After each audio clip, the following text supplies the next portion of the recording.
张磊的老家在广阳下面的一个县级市。这天回广阳的时候，已经晚上9点了。从读研开始，她就和同学兼闺蜜晨晨搬出寝室租房居住。出租房在学校对面的小区里，十分方便。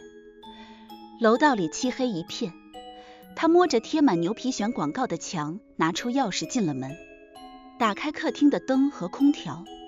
张磊先在洗手间洗手，再上了个厕所。坐在坐便器上时，他看到洗手间地上的水盆里放着一坨湿淋淋的白色丝袜。他随手给室友晨晨发了个短信，告诉对方自己回来的消息。从厕所出来后，张磊本想直接往自己的卧室走，却在路过晨晨的卧室时，隐约觉得晨晨房间的座椅上坐着个人。张磊慢慢走进对方的房间，里面漆黑一片，客厅的灯光透过他的身子，照在座椅中晨晨的脸上。晨晨的身体僵硬，坐姿倾斜，直挺挺地戳在那里，头部靠着椅背，就像一个塑料的人体模特。他睁着一双大大的眼睛，面目表情呈惊骇痛苦状，眼睛无神，眼球突出，整张脸看上去毫无血色。最让人感到恐怖的是，张磊发现晨晨瞪着他的眼睛里突然流出红色的血液，顺着清白的脸颊慢慢滑落。这是入冬后第一顿火锅，我和水生、小袁正在城市另一端的火锅店里大快朵颐。水雾蒸腾中，沸水煮过的手切羊肉片裹上一层芝麻酱，鲜咸可口。都零下好几度了，还不来暖气？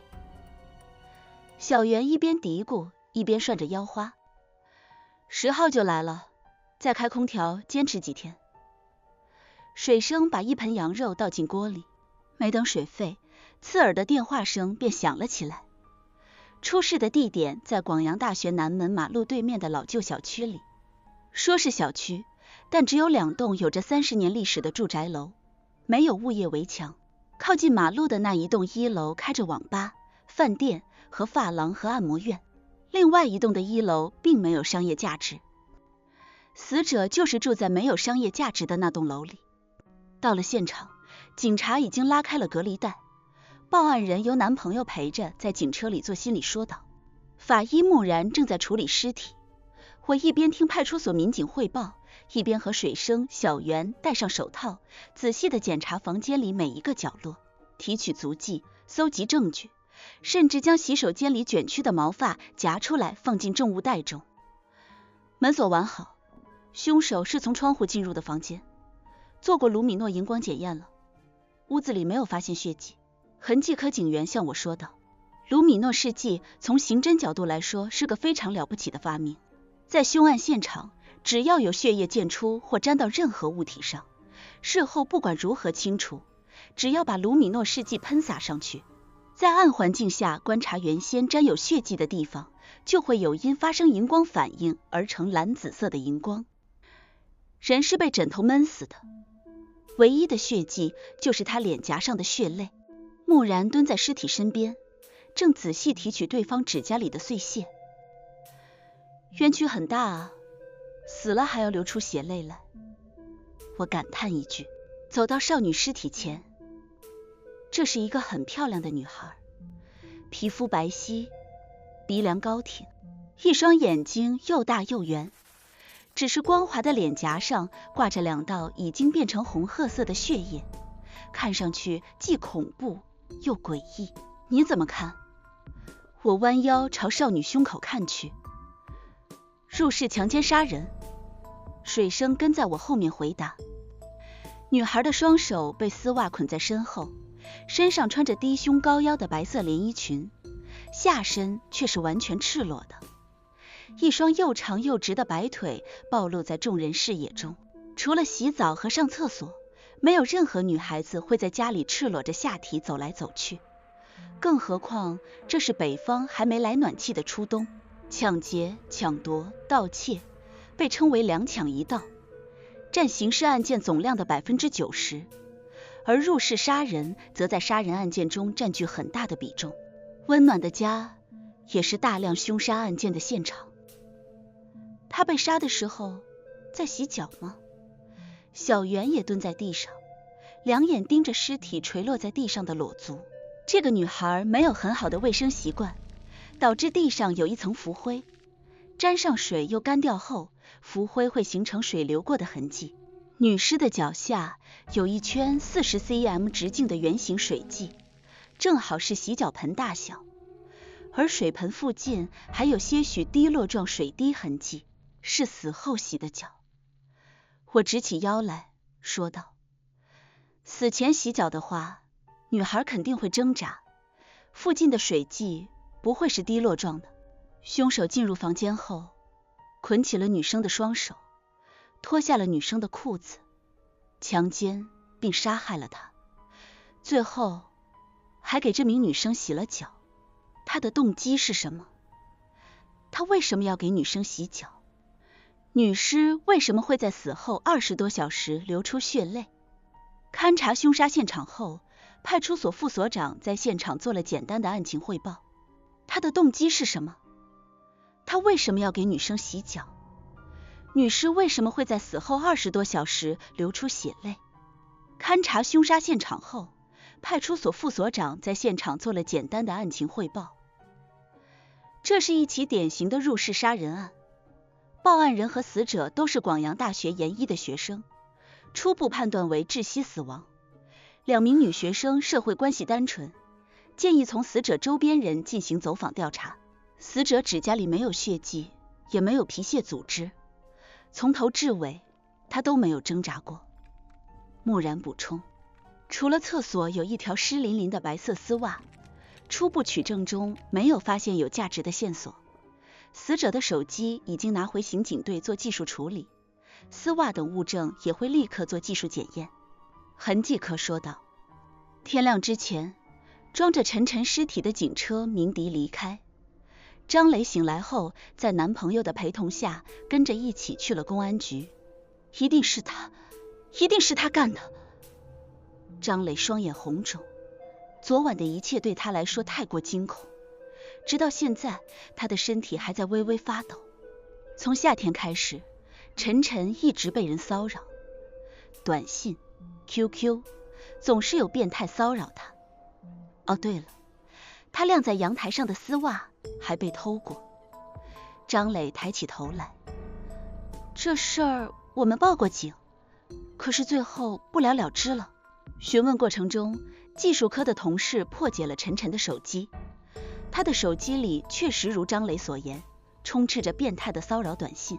我今天又看到你了，你的靴子真漂亮。这是陈晨被害当天的几条消息。你跑不了的，我一直盯着你呢，今天我就要得到你了。陈晨，我很想你。陈晨，你的脚好臭啊，不过我好喜欢。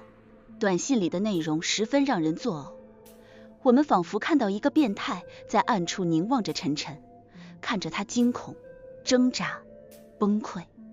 我继续往下看，这种骚扰短信占据了陈晨短消息的 90%， 从2个月前到现在几乎从不间断。我做了个粗略统计，这上千条骚扰短信里有 80% 和女孩的鞋袜有关。发短信变态的 YY 也大多表现在和脚有关的姓氏上。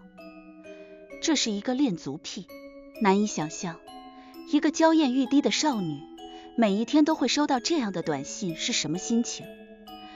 那个恶魔仿佛无孔不入，在任何有可能出现的角落里偷窥她、意淫她、监视她。他能说得出她叫什么名字，今天穿了什么颜色的丝袜，穿了什么样子的鞋子，他的学号是多少，甚至每天在哪个教室上课。他是谁？他在哪儿？他想对自己做什么？只要把这个姑娘带入自己的女儿，甚至只是想一下，就已经让我们这些警察毛骨悚然。我询问张磊，陈晨为什么不把他拉黑？拉黑过，可是根本没用。第二天就有新的号码继续给他发短信。后来晨晨索性就不拉黑了，我们决定保留这些短信，以后如果逮住了他，或者他有什么更过分的举动，这些都是证据。张磊情绪开始不稳定，流下眼泪叫道：一定是这个变态杀了晨晨，为什么不报警？水生忍不住问道。如果报警了，也许这件悲剧就不会发生。我们报过警，有一次晨晨自己在家里，那个变态潜入了我们家的阳台，不过还没来得及做什么，就赶上我男朋友送我回家，那个变态就被吓跑了。张磊抖了下身子，眼中闪过一丝后怕。警察来了以后，调查了一会儿就走掉了，让我们注意锁好门窗，这件事就没有结果了。好的，这是我的电话，如果想起来什么，请随时联系我。我将电话写在便签上递给张磊。询问告一段落，我让小袁配合信息技术部门确定发送骚扰短信的号码所有人，并和水生前往广阳大学派出所进行深入走访。只要报警，就一定会有接警记录。张磊描述的那个变态具有很大的作案嫌疑。大学路派出所就是昨晚出警的派出所，只有4名正式警员，人手实在是太少了。副所长是个50多岁的中年男人，两鬓斑白，愁苦地抽了几口闷烟。这种骚扰案件如果没有实质伤害，没有当场拿到嫌疑人，我们一般都只是让受害人加强防范，就算抓到了变态，也不过是拘留几天，更有可能是训诫几句就放人。你们这是不作为！水生气愤地说。我们总共就4个人，又在学校附近，天天那么多偷钱的、丢车的、被骗的来报警，如果什么言语骚扰都要管，100个人都不够。大学路派出所另一个小警员不服气地反驳。我按住水生，从副所长手中拿过接警记录，上面详细描述了当日的事发情况。那天晚上，晨晨独自回家，还没等打开灯，手机中再次响起了短信提示音。你今天穿的运动鞋也很好看，我很喜欢带着花边的白袜，你的白棉袜是不是已经全是汗了？你跑什么跑？你逃不掉的，我知道你住在哪里。你刚刚从家门口买的烤冷面好吃吗？晨晨惊恐地看着空荡荡的家，飞快地逃进自己的房间。夜风吹着飘逸的窗帘，哗哗响着。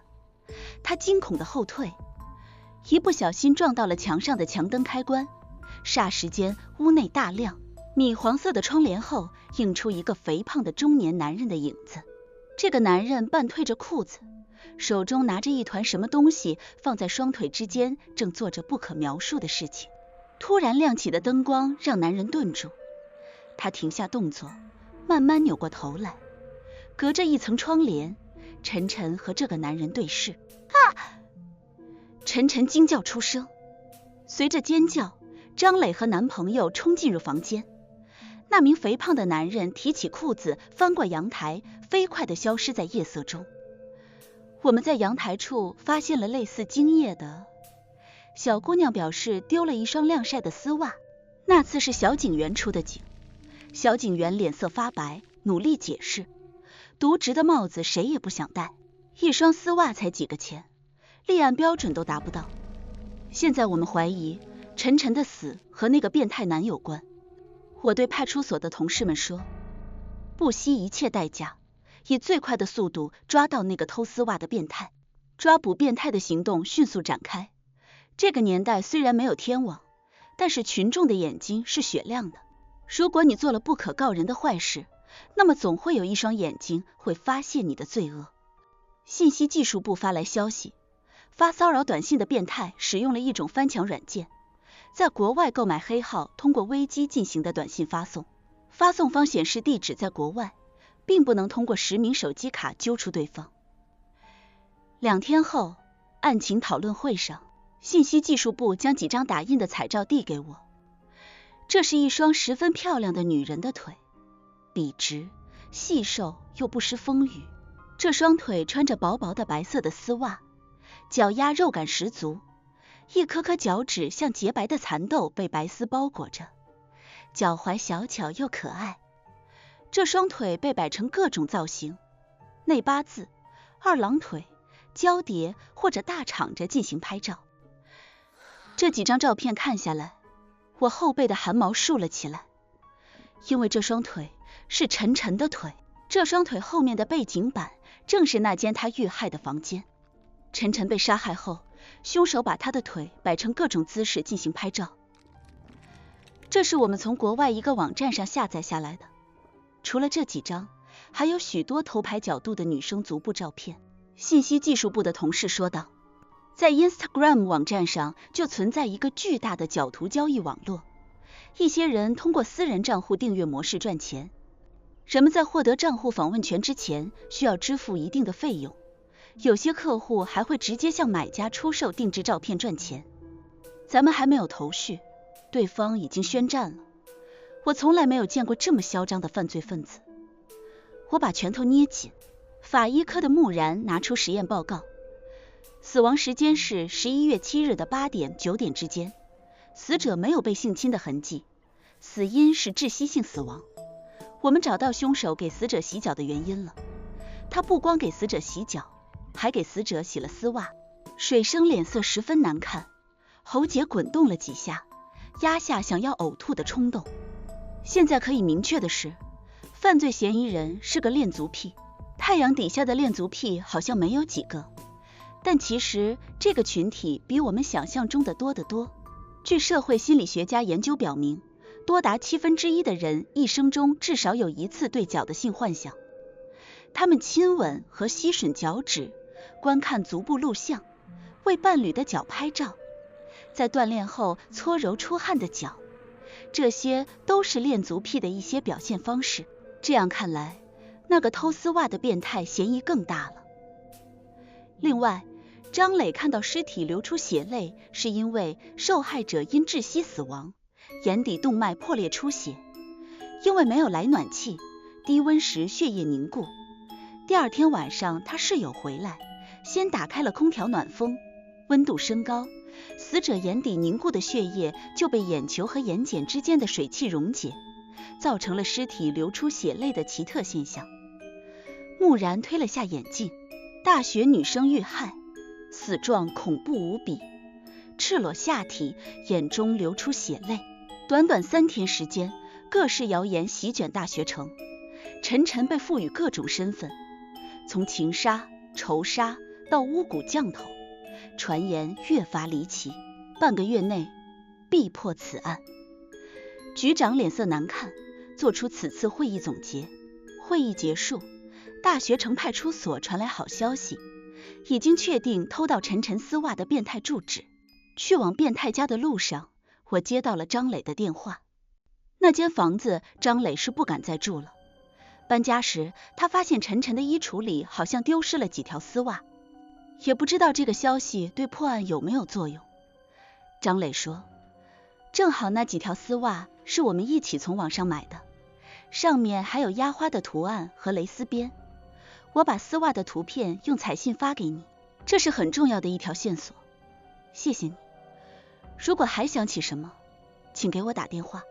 当我们踹开这个变态的房门时，看到他正躺在一堆女士丝袜中间呼呼大睡，他的头上、脸上、鼻子上都是各式女士丝袜，整个房间臭气熏天，让人作呕。这一幕让进入房间的警员们都受到极大冲击。你们干什么？胖子挣扎着爬起来，惊慌失措。跟我们走一趟吧。2名警员强忍着恶心，把他从那张肮脏凌乱的床上拽起来。这个胖子姓郭，是个有案底的人，以前是附近小学的语文老师，因为偷盗女教师的丝袜被现场抓住，拘留了6天，也因此被学校开除。警察同志，我可什么都没干，我冤枉。老郭刚进审讯室就开始喊冤，给我老实点。好人会去偷丝袜？水生一拍桌子，眼睛瞪起来，颇有一种震慑力。老郭蔫了下，随即又挺起胸来。我承认，以前偷丝袜是我不对，但是我已经受到了惩罚。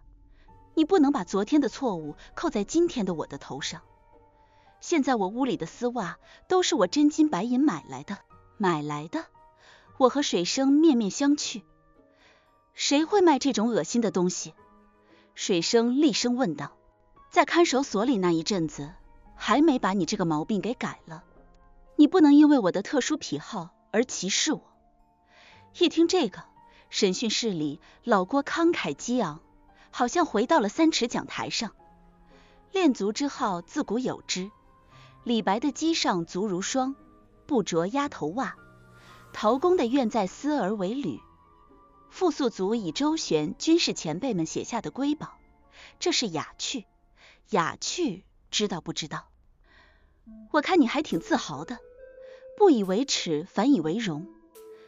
你再好好想想，最近有没有做什么违法乱纪的事情？水生厉声打断他的话，继续讯问道。我清清白白，不偷不抢，没做过什么违法乱纪的事情。老郭坚持。我用笔敲了敲桌子，开口道。我给你个提示，这2个月你有没有在广阳大学对面的旧楼偷过丝袜？老郭愣了一下，挺起的胸膛慢慢萎顿下去，有点心虚的小声道。那是个误会。那天我正好路过那栋楼，看到有晾晒在阳台上的丝袜，并且开着窗户，就一时产生了冲动。我翻进阳台，本想利用丝袜发泄一下欲望，没想到在最紧急关头，房主回来了。我一时着急，提起裤子就跑了出去，谁知道那条丝袜就挂在我裤门拉链上了。警察同志，你要相信我没有偷盗的想法。再说了，我就算偷，也不偷洗过的，洗过的还有什么味道？你认识这个女人吗？我打断他的话，把陈晨的照片拿给他看。老郭看到照片吃了一惊，几秒钟后他突然大叫起来。警察同志，你们不要因为抓不到凶手就把这个屎盆子往我身上扣啊，我可是良民。你怎么知道这个女孩死了？水生皱眉问道。网上都传疯了，我家就住在广阳大学附近，能不了解点案情吗？老郭说。我问他，11月7日晚上你在哪里？老郭脸上突然露出一抹可疑的慌乱。反正人不是我杀的。我靠在椅背上盯着他，慢条斯理的道。实不相瞒，现在你的嫌疑最大，你最好如实交代。老郭一声不吭，审讯陷入僵局。过了3分钟，我对他说，给你10分钟时间，好好想想。我走出去，点了一根烟。不一会儿，水生也跟了出来。刘队，我看他嫌疑最大。不是他。我摇了摇头。不是他。水生吃惊地看着我，看到老郭的那一刻，我就知道他不是凶手。我把烟抽完，你想一想，凶手应该是个什么样的人？水生若有所思地点点头，随后又问道，既然确定不是他，那为什么要审讯老郭？他屋里有这么多丝袜，咱们需要搞清楚这些丝袜的来路。就算他是个没有攻击性的恋足癖，也不能让他继续偷盗女人的丝袜。还有，我问他11月7日晚上在哪儿的时候，他的反应不对劲，即便没有杀人，也一定做了什么不可告人的事情。等我们再次回到审讯室的时候，老郭鼻尖都冒出了汗珠。警察同志，你们不会真的要把我当成杀人犯处理吧？我真的没有杀人。我笑了下。你怎么证明自己没有杀人？这句话让老郭又一次陷入了沉默。看来你是说不出来了。水生，117的案子，我看咱们可以结案了。我再次站起来。警察同志，我说。老郭叫住我。我那天去按摩房了，刘丽可以作证。刘丽就是广阳大学南门马路对面的按摩房老板，门脸上写着丽丽按摩房丝足按摩的字样。2000几年，丝足按摩流行于北方的大街小巷。当我们带着老郭进去的时候，刘丽正在给顾客做按摩。按摩方式很奇特，她穿着黑色的丝袜站在床上，床正上方有2个像双杠的横杆，她的手抓着栏杆，用穿着丝袜的脚帮赤身裸体的顾客踩背。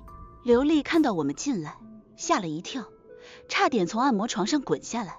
比她更惊惶的是被按摩的顾客，那名顾客像是被吓到的黄花大闺女，手里抓着衣服缩在床尾，嘴里不停地小声说道：警察同志，我没有嫖娼啊，这不是嫖娼。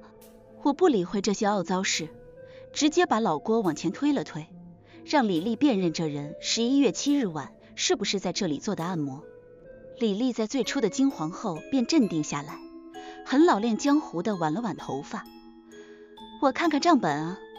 说完，他就在一个柜子抽屉里掏出一个账本查阅起来。你们干这个的还有账本？水生好奇问道。警察同志，老郭是我们这办卡的 VIP， 所以每次来只要签字就好，当然有账本啊。刘丽给水生抛了个媚眼。我们这服务很好的，警察同志有空可以来试试。不一会儿，刘丽果然找到了老郭的消费记录，证明那天晚上8点到10点他都在这个按摩店中。正当我们要离开时，按摩房里间小屋突然传来一阵窸窣的声响。我和水生对视一眼，水生警惕地盯住外屋的3个人。我走到里间小屋门口，一手拿枪，一手快速拧开房门。门开了，里面诡异的一幕让我和水生愣住了。只见一个30多岁的大男人，穿着背心夹克，正坐在里间小屋玩电脑游戏。他的腿上套着一条女士丝袜。空气里一阵沉默。老郭突然捂着嘴呕吐出来。是什么能让一个恋足癖恶心的吐出来？为什么老郭看到这个穿丝袜的男人会有这么大的反应？原来这个躲在小屋玩游戏的男人是刘丽的男朋友。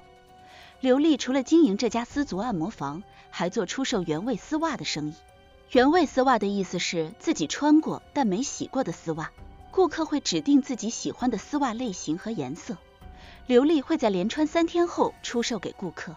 老郭家里的丝袜就是从刘丽这里买来的，而刘丽男朋友腿上穿的丝袜就是老郭2天前向刘丽订的款式。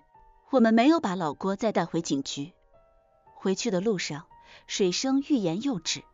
通过这一次，不知道老郭的恋足癖会不会被治好。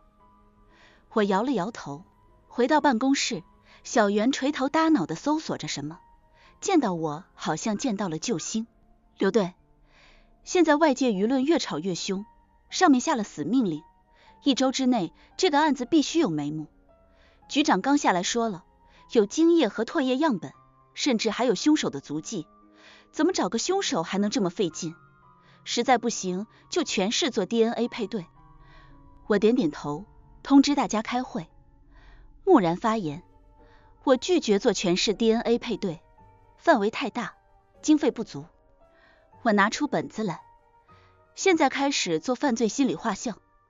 犯罪心理画像技术是根据心理学、社会学及犯罪学等多门学科已形成的对犯罪现象的认识，对犯罪现场的物质痕迹、心理痕迹及被害人的生活轨迹等进行分析，进而刻画犯罪人最有可能具有的特征侦查行为。目前国内很有名望的犯罪心理画像专家是李玫瑾教授。张颖颖遇害后，在凶手尚未归案时，锵锵三人行栏目曾邀请李玫瑾教授做过一期关于张颖颖案件的讨论。当时李玫瑾教授用非常专业的技术给绑架张颖颖的凶手做了犯罪心理画像，确定凶手为独狼作案。如果没有抓住他，肯定会有更多的无辜女孩死在他的手上。待凶手归案后，所有特征均和李玫瑾教授所分析猜测的一模一样。谁先来？我问道。我先来。凶手知道被害者的教室和学号，每天都能说出晨晨的衣着。我判断他是广阳大学的学生或老师。小袁说，那个变态不会想到，他骚扰晨晨的那些短信内容，也会将自己暴露到我们的眼前。能熟练运用电脑软件发短信和网络冲浪，是个电脑高手，学习应该很好。有这种特殊癖好，独身，一个人居住。水生说，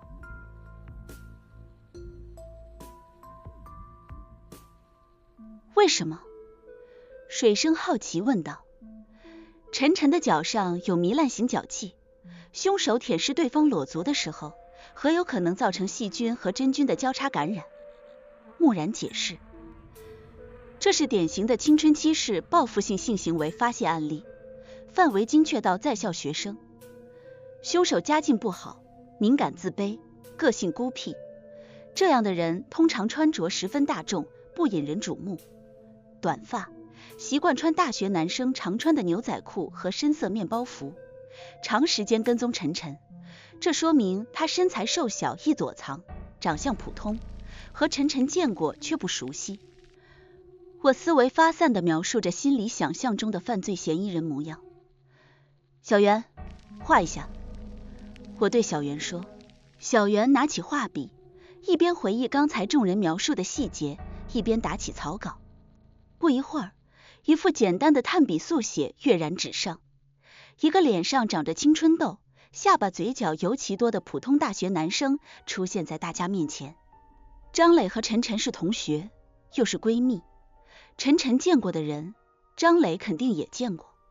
走，去广阳大学见见张磊。我拿起画像朝外走去，路上我给张磊打了电话，张磊很痛快地和我们敲定了见面的地点。下午的广阳第3食堂学生稀少，张磊由男朋友陪着坐到了我们对面。张磊同学，我感觉你和晨晨都是十分谨慎的女生，每天出门的时候都会注意锁好门窗吧？我没有拿出画像，先询问道。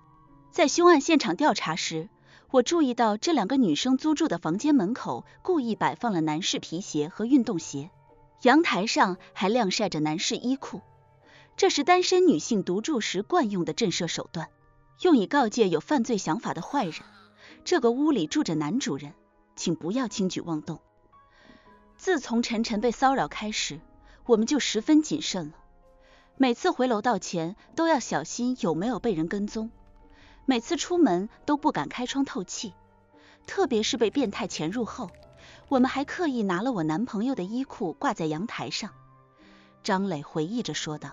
可是晨晨遇害那天，凶手是从窗户里跳进来的，我们在窗台上提取到了凶手的鞋印。我提醒他，窗户是内锁的，在外面不能轻易打开，所以凶手潜入那天窗户是未上锁的。张磊听了我的话惊住了，他有些无措地摇了摇头，突然道，我想起来了，我是在晨晨遇害那天下午回老家的，当时我的电脑中了病毒，就请了个学长去家里帮我修电脑。电脑修好的时候，学长说想抽根烟，他就去了阳台上抽烟，怕二手烟飘进屋里，他就顺手把阳台的窗户打开了。我心里一紧，拍了下小袁，让他将画像拿出来。张磊流出眼泪，惶然道，我急着赶车，可能就忘了把窗户关上，是不是因为一定是因为我没有锁好窗户，所以给了凶手可乘之机。张磊，这不是你的错，请看一看这个人和帮你修电脑的学长有没有相似之处。我把画像放在桌上让张磊辨认。张磊擦了擦眼泪看去，只一瞬间便张大了嘴巴。是学长。他叫什么名字？我立刻追问。叫韩硕，是妍儿的学长。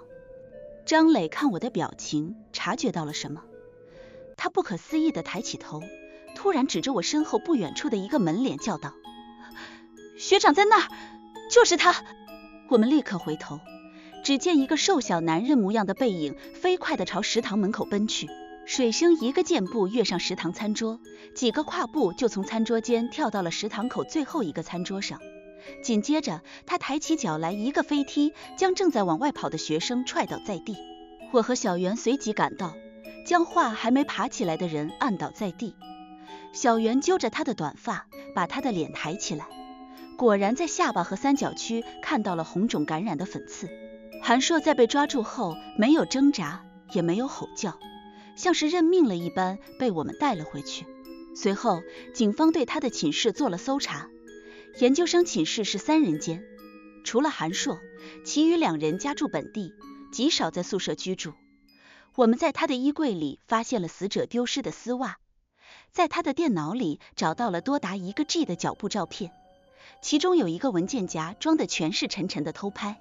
DNA 鉴定和足印鉴定很快就下来了，证明凶手就是韩硕。很多凶手都喜欢重回凶案现场，或者在警方破案时围观，有些甚至会与其正面接触。他们除了欣赏自己的杰作外，还有一种重温行凶时的快感。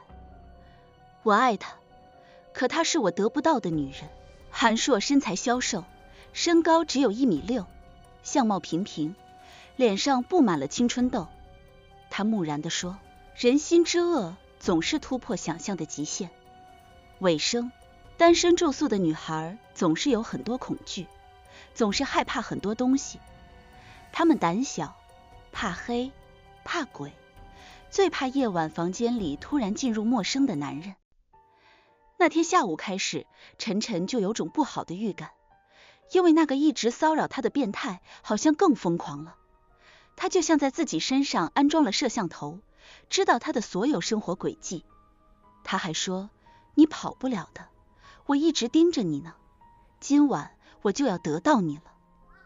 他晚上8点多从学校出来，一路上极力假装镇定，进屋后立刻关上防盗门，跑进卧室，却在夜风吹过的窗帘后面看到隐隐约约站着个人，这使他头皮发麻，一阵凉意从尾巴骨直直升起。这一次他的室友没有出现救他。窗帘被挑开，一个男人朝他走来，这个人脸上带着诡异的笑容。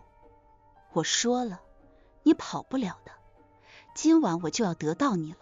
这1个多小时，没人知道晨晨到底经历了什么，只知道他就像一只待宰的羔羊，连反抗的勇气都没有生出来。我从不为恶人心中的黑暗失望，只是为晨晨的死觉得难过。有些人自私的恶欲毁掉了一个本该拥有美好人生的姑娘，毁掉了一个幸福美满的家庭。